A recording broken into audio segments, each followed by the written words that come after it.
mattina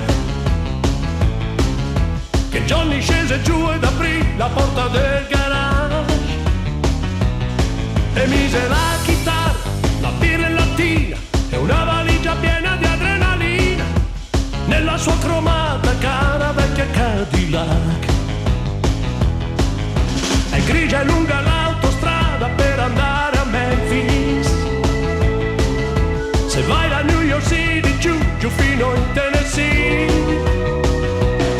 l'asfalto picchia duro, ma Johnny è sicuro. E poi qualcuno ha detto pure, lo giuro, che l'hanno visto ancora in giro. Rather rock and roll, he rather rock and roll, he rather rock and roll, oh rock and roll king, he rather rock and roll, ancora in giro re, he rather rock and roll.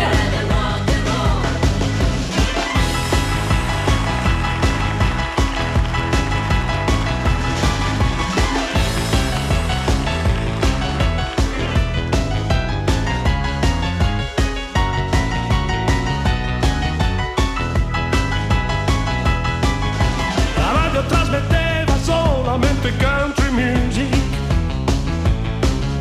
La bionda quello schianto che faceva l'autostop, stanto aggrappata a Johnny, promesse negli occhi, la donna corta e gambe lunghe così, gli disse andiamo in Louisiana giù fino a New Orleans. Il sole era già rotolato sotto l'orizzonte,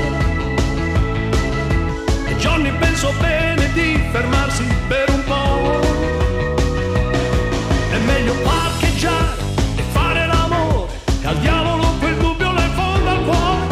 Ma chi l'ha visto ancora in giro? Rather rock and roll, he rather rock and roll, he rather rock and roll, oh rock and roll king, he rather rock and roll, ancora in giro.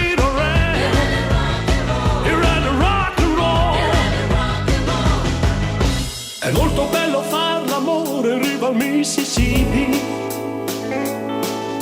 con quelle stelle in cielo, una ragazza che ci sta. Se senti una chitarra che suona lontano ed una voce calda sfiorarti piano, è vero che c'è ancora in giro rather rock and roll.